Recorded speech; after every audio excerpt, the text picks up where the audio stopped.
Bonsoir à tous et bienvenue dans Le Débrief, votre émission quotidienne avec le directeur de la rédaction, Khalid Bey. Bonsoir. Bonsoir Dalini. Alors à la une aujourd'hui au Mali, que doit-on retenir du deuxième sommet de l'AES? Se sont réunis les trois chefs d'État. Est-ce qu'il y a eu des grands enseignements qu'on doit retenir en particulier? Bien sûr Dalini, il faut préciser que c'est la deuxième session ordinaire de la conférence des chefs d'État de l'AES. Donc ils se sont réunis à Bamako parce que c'était le Mali qui assurait la présidence tournante. Il y a trois points majeurs à retenir. D'abord, je pense le point le plus fondamental parce qu'on sait que le Sahel est confronté à la lutte contre le terrorisme. Donc c'est la mise en place de ce qu'on appelle la force militaire unifiée. Elle comprend 5000 hommes pour lutter contre le terrorisme. C'est un grand pas parce que c'était une vision annoncée par les trois chefs d'État.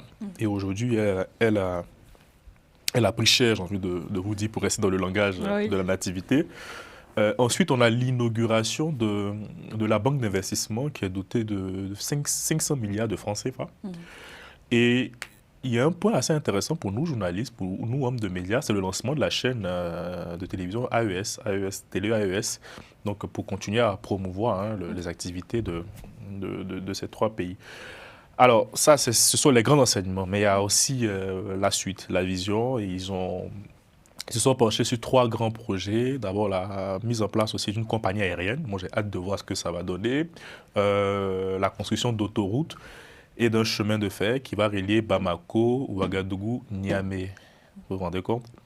Et on termine avec, pour renforcer la mobilité, il y aura bientôt, je crois, le déploiement du passeport et de la carte d'identité biométrique AES.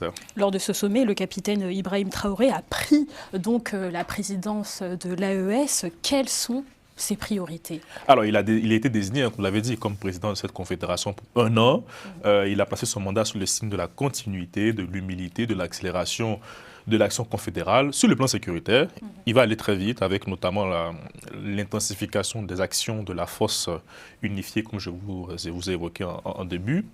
Il a appelé en tout cas les militaires à se préparer à de grandes opérations pour éradiquer, pour lutter contre le terrorisme. Et fidèle à lui-même par son côté un peu sankariste, il a rappelé sa volonté de placer son mandat sous le signe de la souveraineté alimentaire, industrielle, et aussi au niveau des infrastructures, la construction des infrastructures, pardon. Et pour les téléspectateurs qui nous suivent, qu'en est-il alors des relations avec la CEDEAO, bien sûr? Oui, bien sûr, Dalini, c'est très important de parler de ce sujet. Effectivement, par sa présidence, je pense que s'il devra garantir ou essayer d'apaiser, je peux utiliser ce mot, ces relations de bon voisinage avec... de voisinage avec les pays de la CEDEAO. Mais je pense que c'est seulement que Dalini, qu'on le veuille ou pas, qu'on soit opposé aux pays de l'AES ou pas, je pense qu'en 2 ans, quand même, pour ce qu'ils sont en train de faire, franchement, il faut faire preuve d'humilité et se dire, sincèrement, ces trois pays-là, avec ce qu'ils ont, sont en train de monter en puissance.